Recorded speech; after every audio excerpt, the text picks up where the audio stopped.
The message came in at 6:12 on a Wednesday morning, while I was still in my work boots from a night shift. Group chat. Family house with garden, mom. So excited. Sending the flyer dad made. Everyone RSVP by Friday. I opened it standing at the kitchen counter, coffee going cold in my hand. The flyer was clean, professional. Dad had always been good with a template. Family reunion weekend. It read 3 days, 28 confirmed and counting. Under location, in Dad's own careful font, was my address. Not TBD. Not check with Erik. My address. My gate code, even. He must have pulled it off an old text I'd sent him 2 summers ago when he'd watered my plants. I read it twice. Then I set the phone face down and finished getting ready for bed because I'd worked 11 hours and the sun was up and none of this was going to get solved by scrolling through it a 3rd time. Dad called that evening, casual, like he was confirming a dentist appointment. Erik, you get the flyer? Mom's excited. We're thinking Friday through Sunday, maybe Thursday, if people can get off work. The Halvorsons said they're coming for sure, and your Aunt Carol's already booked her hotel. 1 town over, so she's not underfoot. I saw it. Good, good. Should be a full house. 28, maybe 30 if the cousins all commit. You've got the room for it with the yard and all. We were thinking long tables down the middle, maybe string lights if we can find somewhere to hang them. Dad, you didn't ask me. A pause, the kind that wasn't really a pause, just him deciding not to hear it. We assumed you'd be fine with it. It's not like you used the backyard for much. I looked out at that backyard. 4 years of sweat, a retaining wall I'd built myself over 2 summers, a garden Mara and I had put in the ground together before she got sick, before everything. He didn't know any of that or didn't care to. I've got a lot going on with the crew right now, I said. I can't just have 30 people in my yard on a weekend without any notice. It's not 0 notice, Erik. We've been planning this since March. Planning it with each other. Another pause. Look, your mother already sent RSVPs. People are driving in from 3 states. You're not going to ask everyone to turn around because you're upset about the process. I'm not talking about the process.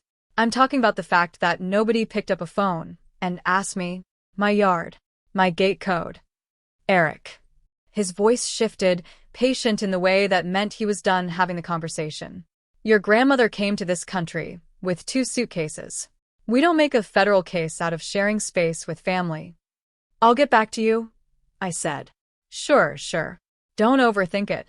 I hung up and stood there a moment, the phone warm in my palm. I opened my calendar instead and started making a different kind of plan. In the hall closet, behind the household files, I had a plain manila folder where I kept receipts, a contractor's habit. I thought about it while I made the plan. I'd learned carpentry the way most things stick, by being handed a hammer too young and told to keep up. My uncle Lars ran a small contracting outfit out of Duluth, and by 17, I was framing houses on weekends instead of playing football like Dad wanted. He never came to see any of it. Not the first house, not the license, not the day I started my own crew. A trade, he'd said once, at some cousin's graduation party, like the word tasted bad. Good for you, I guess. Wish you'd finished college. It wasn't vicious. It never was with him, that was the thing. Vicious you could answer. Vicious gives you something to push against. This was just quiet diminishment, the kind that comes wrapped in a reasonable tone so that if you object you're the one being oversensitive. I'd grown up inside it so long, I barely noticed anymore when it happened. Lars used to say, your father's not a bad man, Erik. He just doesn't know what to do with you. I thought about that for years before I understood what Lars was actually telling me, that not knowing what to do with someone and being careless with them are, in practice, the same thing. I had finished something, just not what he'd pictured. By the time I was 26, I had 4 guys working under me, and a small equipment loan paid off ahead of schedule. I mentioned it once at Thanksgiving, not as a boast, just conversation, the way you'd mention any piece of news. Dad nodded and changed the subject to his friend Gerald's son, who had just made partner at some firm downtown. I remember watching my mother refill the water glasses and thinking, this is just how it works in this family. You either speak his language or you wait. Mar used to tell me I took it too quietly. You built an entire staircase last week and your dad asked if you were still doing the handyman thing, she said once, laughing but not really laughing. She was sitting on the kitchen counter while I cleaned up sawdust from a sample I'd brought home, her ankles crossed, watching me with that expression she had. Not pitying, just accurate.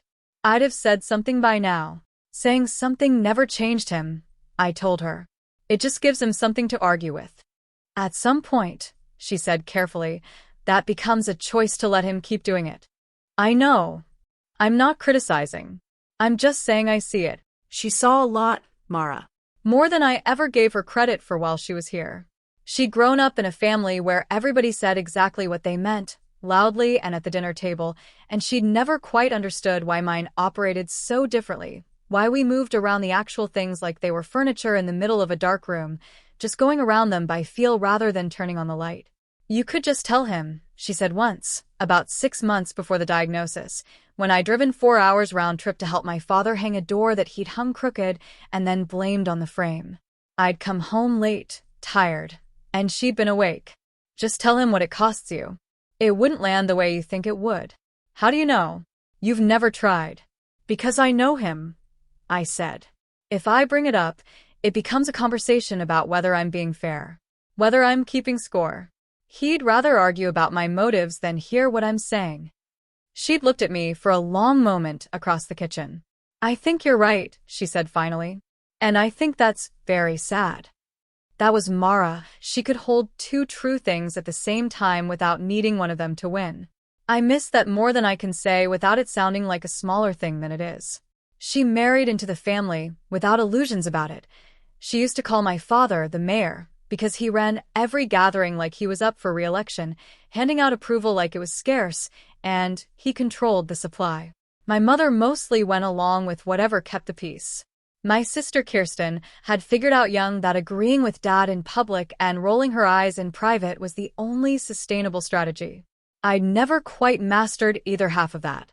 After Mara died, I expected something to shift. I'm not sure what exactly, not pity, not even gentleness. Just maybe some acknowledgement of what she'd been to that family. She'd shown up to every event, remembered every birthday, sat next to my grandmother at the table even when conversations were slow, and the old woman repeated herself. She'd been the kind of person who made a room easier, and I thought maybe when she was gone people would notice the room getting harder. My father sent flowers to the service. He gave a short toast, gracious, well-phrased. At the reception afterward, he shook hands and received condolences for having such a wonderful daughter-in-law. I watched him do it from across the room. He did it well. He always did that part well.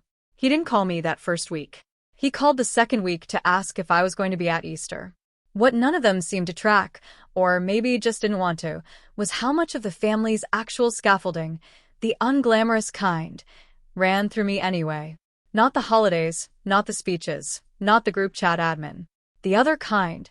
The kind that happens at 6 in the morning and costs you a rescheduled job and doesn't make it into anyone's story about the family.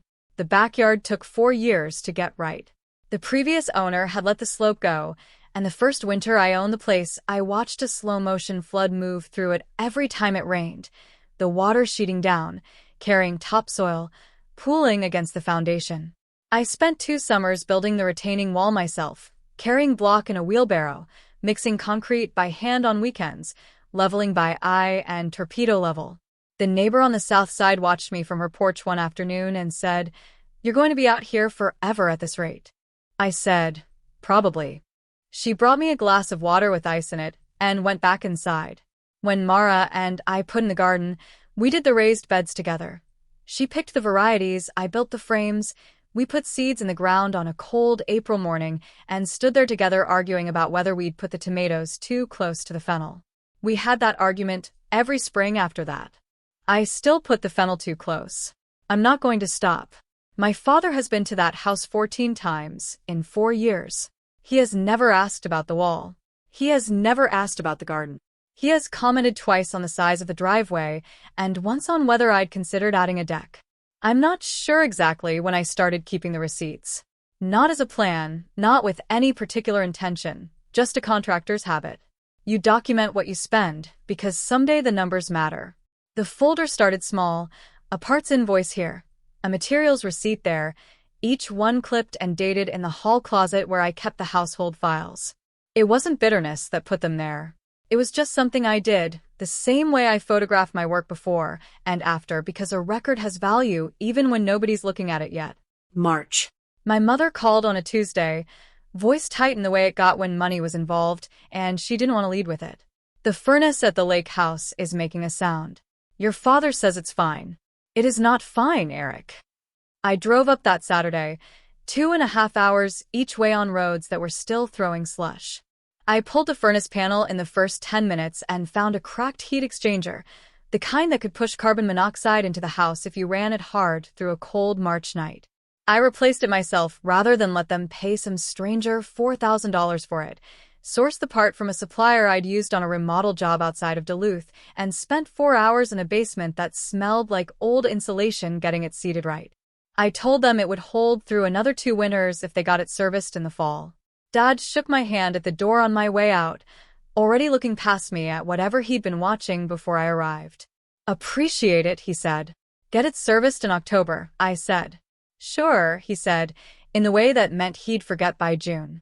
I drove home that evening, ate a sandwich I'd packed for the road, and put the receipt in the folder when I got back. My mother texted that night. Thank you. Your father says the heat feels better already. I looked at that text for a minute before I put my phone down. That was the acknowledgement. Feels better. Not what it took to make it feel better. Not what would have happened if I hadn't made the drive. Just the comfortable fact of the result. I didn't write back until morning, and when I did, I just said, good. I meant it, but I put the receipt in the folder all the same. June. Kirsten called at 7 in the morning, 2 days before her son's birthday party. A supply line under the kitchen sink had corroded and let go overnight. She'd woken up to an inch of standing water and wet drywall starting to go soft. I drove 3 hours with a wet vac and a box of tools, worked until 1 a.m. cutting out the damaged drywall and pulling the water-warped subfloor sections, then laid down a temporary plywood patch solid enough to hold a kitchen table and a birthday spread. I was back at my own job site by 7 the next morning. She hugged me hard in the driveway before I left, still in her bathrobe, her son's happy birthday banner hanging crooked in the window behind her. You didn't have to do all that. I know, I said. Tell the kid happy birthday from me. Erik, seriously. You drove 6 hours total. Your brother didn't even call back. He's got a lot going on. She gave me a look that said she knew I knew better. I got in the truck and drove home alone. On the way home, I passed through a town I'd done a kitchen remodel in the previous spring, and I thought about how the homeowner there had sent a note after the job, handwritten, nothing fancy, just said the countertops looked exactly right, and the light comes in the way she'd always hoped. I'd kept it, I realized. I'd put it in a drawer in the shop. People know how to say thank you when they think they owe you. The thing with family is that they never quite let themselves get that far. I didn't mention the $400 in materials I'd covered, or that I'd rescheduled a paying job to make the timeline work, a tile job I'd had to push 2 weeks, eating a penalty on the deposit. That didn't feel like the kind of thing you brought up in a driveway hug. I put the receipts in the folder when I got home. September. My father's truck needed a transmission, and rather than watch him get quoted $2,200 at the dealership for labor alone, I found the part myself. A remanufactured unit from a supplier out in Rochester, ran me $800 on my card, and did the labor over 2 Saturdays in my own garage, on a creeper on the concrete floor, working by shop light because the window faced the wrong direction. He came to pick it up on a Sunday afternoon, walked around it once, nodded. Run smooth, he said. Should. Let me know if you feel anything in the shifting in the first week. He drove it off proud as anything and told a neighbor the following week that he'd found a guy to fix it cheap. The neighbor mentioned this to Kirsten, who told me later, laughing, expecting me to laugh too. I stood in the driveway a beat too long after he'd left that Sunday, the wrench still in my hand, watching the truck turn the corner at the end of the block. I thought about calling him that week. Just to say, that the remanufactured unit was solid, that he'd get another 100,000 miles out of it if he kept the fluid changed. I drafted the text twice. I didn't send it. There wasn't a version of that conversation that ended with him asking what it had cost me, and I knew it. The neighbor who heard the found a guy story was a man named Al, who'd lived 2 doors down from my parents for 30 years and who had, twice, offered to pay me fair rate when I'd helped him with small jobs. Both times I'd said it was nothing. I'll never said, found a guy. I'll said, Erik came over and sorted it out, I owe him one. I didn't think much about the difference at the time. None of it was ever a debt he tracked. It just kept flowing one direction, quietly, the way water finds the low ground. I never asked him to track it. Part of me didn't want a transaction. I wanted him to know without me having to keep score. But he never quite managed that, and somewhere in the back of my mind, without fully deciding it, I understood why I kept putting the receipts in the folder. Thursday, 3 days before the reunion, I drove out to tell them in person the yard wasn't available. They needed to find another plan. I hadn't decided how much more than that I'd say.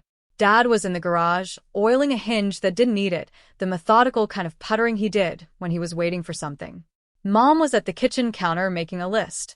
Kirsten had come by to help with the chair rental logistics, and she was on her phone in the driveway when I pulled up. Erik, she said. You're here. I need to talk to Dad.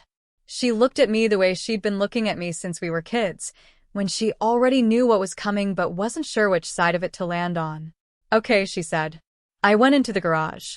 Dad. About Saturday. He didn't look up from the hinge. What about it? I can't host 30 people. I didn't agree to it in the first place, and I'm not going to. Erik. His voice was already taking on that weathered patience, the one that meant I was being managed. We've done things at your place before. Once. 4 years ago, when Mara and I both said yes. That's different. Family doesn't need to be so formal about these things. Dad, I work nights. I had 12 hours on a job site last Thursday. My yard is not a public venue. It's not public, it's family. That's the same as public with more opinions. That got him to straighten up, wipe his hands on a rag, look at me the way he used to look at estimates he thought were padded. Erik. Everybody's already told people the location. You're going to unravel all that over what principle? Over the fact that nobody asked me. We didn't think we had to ask. His voice had that flat, reasonable cruelty to it, not raised, not really angry, just certain. You've got space sitting there doing nothing most weekends. It's not like your life is that complicated. Mara's gone, you don't have kids running around. What exactly are we interrupting? Something went still in my chest, a coldness moving through my hands. Kirsten had come to the garage doorway by then, arms crossed, saying nothing, which from her was practically an endorsement of whatever he'd just said. That's what you think my yard is, I said. Empty. I think you're grieving and you've made yourself into an island and you're using this as an excuse to be angry at us, he said. And there it was, the smooth, reasonable version of the same thing, dressed up in concern. We're not your enemy, Erik. We're trying to bring the family together. In my yard. Without asking. In your yard, which has been sitting empty since. Say it, I said. Go ahead. I think you're making this bigger than it needs to be. He turned back to the hinge, like the conversation was a chore he'd finished. We'll see you Friday. What if I said no? I said. A real no. What would you actually do? He set the oil can down slow. I'd say you were being needlessly difficult. I'd say the right thing to do is think about the family instead of nursing a grievance. That's your answer. That's my answer. I looked at him for a moment. You know what's in my backyard, Dad? There's a retaining wall I built by hand over 2 summers, 20 feet of block, because the yard was eroding into the neighbor's property. There's a garden Mara, and I planted the spring before her diagnosis, and I still go out there every season, and I still maintain it. There's an irrigation line I ran myself last fall, because the summer was dry, and I didn't want to lose what we'd put in. 20 feet of it, because the yard was washing out into the neighbor's property. There's a garden Mara, and I planted the spring before her diagnosis. Still there. I maintain it. And you've never once asked what's in that yard. Not in 4 years. You just looked at the square footage and saw event space. Erik. He said my name the way he did when he wanted to end something. Nobody's here to argue with you about the yard. I know, I said. That's always been the problem. I let everything sit there. The furnace, the flood, the transmission, for years of a garden he'd never asked about. All of it folded up quiet behind my face while he went back to the hinge on a door that opened just fine. I got in my truck and drove home. Somewhere on the highway, I stopped at a gas station, went inside, bought a plain manila envelope, and sat in the parking lot long enough to watch two other people come and go before I drove the rest of the way. I drove home. I parked in the driveway. I went inside and sat at the kitchen table without turning on the light. The envelope was still on the passenger seat. I went back out and got it. I found the folder in the hall closet, the one with Mara's handwriting on the tab, the one I hadn't opened in 3 years.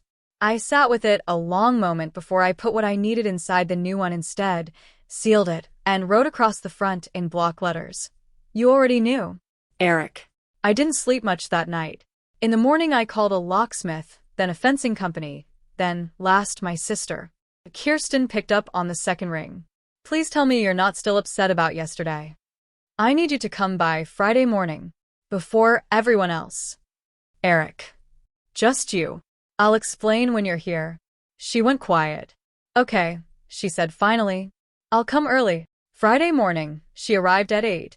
Car's not due until 11. I met her at the new gate, chain link now, freshly installed, a keypad where the old latch used to be. You actually did it, she said, staring at it. You fenced your own backyard. I fenced my backyard, I agreed. Erik, Mom already told the Halvorsons the address. People are driving 4 hours. I know. So, what? They show up and there's a locked gate? You're really going to do that to Dad, in front of everyone? I carried the folder out from the truck cab, where I'd kept it overnight, so I wouldn't second-guess myself out of bringing it. I set it on the hood of my truck between us. What is that? Open it. She looked at me, then at the folder, then opened it. Inside, copies of 3 invoices. The furnace part, the flood materials, the transmission. Each one time-stamped, each one with a note in my handwriting. Never mentioned, never reimbursed, never asked about again. Under those, a single typed page. A simple, factual accounting. Nothing dramatic. Just true.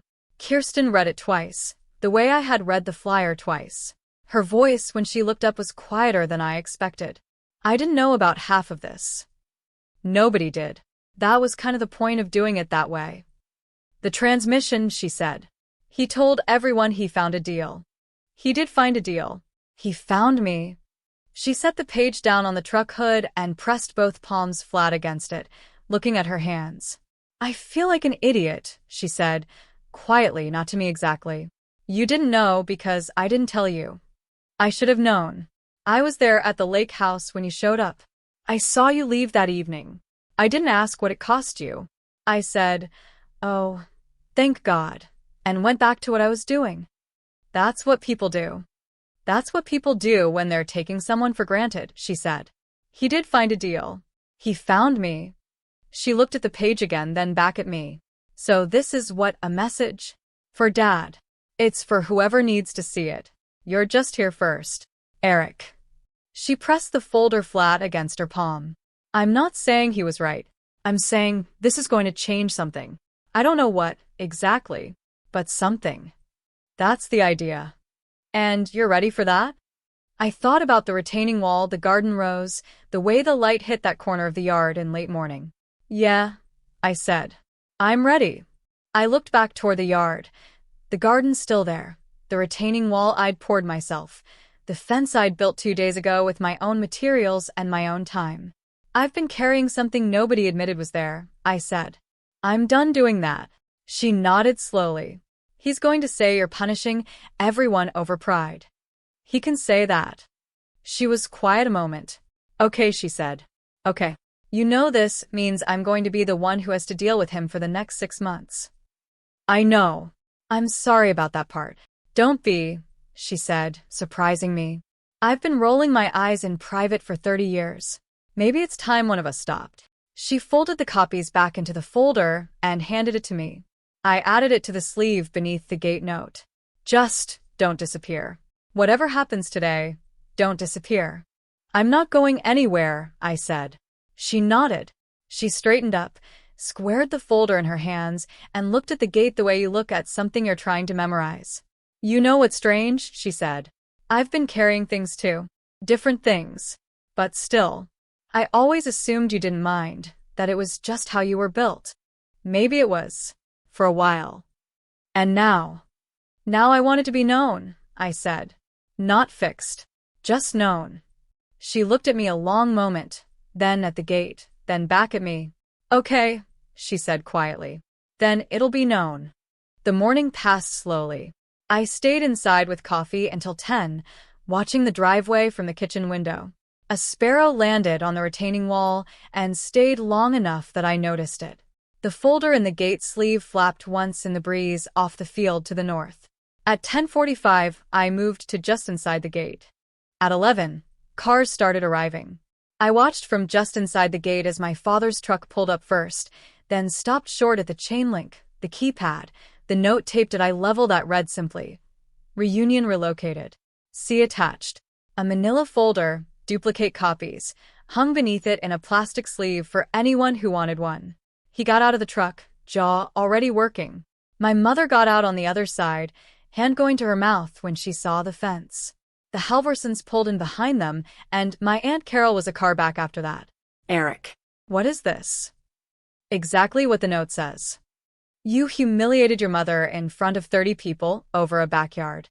You told 30 people to come to a yard you never asked to use, I said. I'm just telling them the truth about it. His face had gone the color of old concrete. Behind him, I could see the Halvorsons reading their copy of the folder, quiet, glancing between the page and my father. My Aunt Carol was standing beside her car with her reading glasses on, working through the accounting page. It's not like your life is that complicated, I said, and let it sit there a second before I went on. That's what you told me Thursday. About the yard doing nothing. About Mara being gone. He didn't answer that. We didn't think we had to ask, I said next, his own words, handed back exactly as he'd given them to me. Still nothing. Just that stillness in his jaw, the muscle working under skin that had gone pale.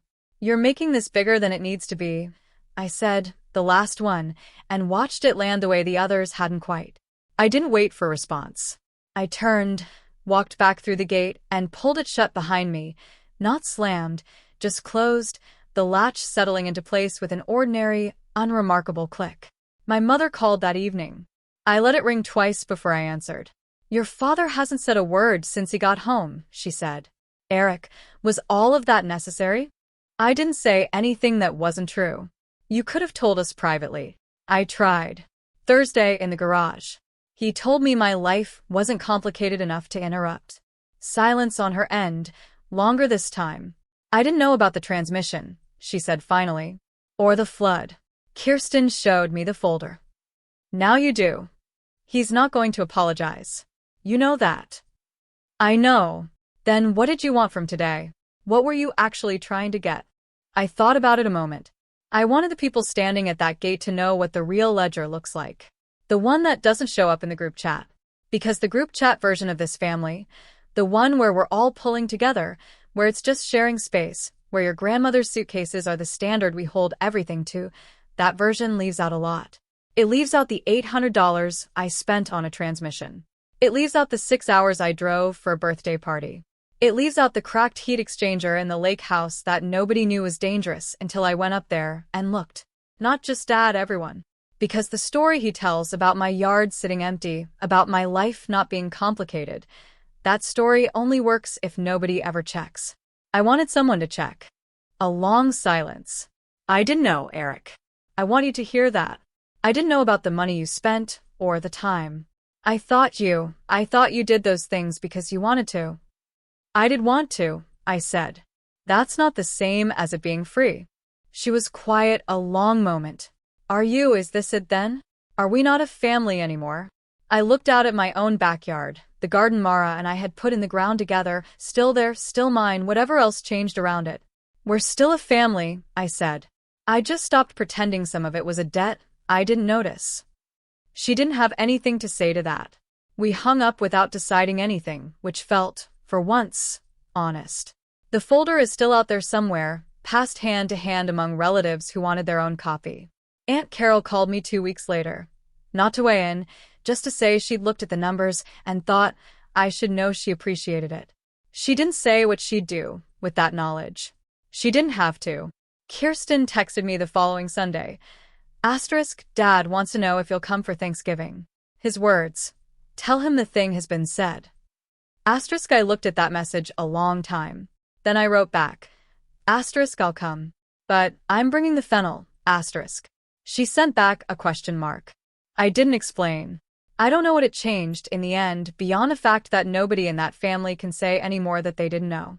This story was written and produced by our team for entertainment purposes. It is a work of fiction. The events, names, and people depicted are not real, and any resemblance to actual persons or situations is coincidental. It's shared purely for storytelling and educational purposes. I built the fence myself the Saturday before. Everything else about that weekend, who showed up, who apologized, who didn't, got remembered a dozen different ways by a dozen different people. That was the only thing that was true.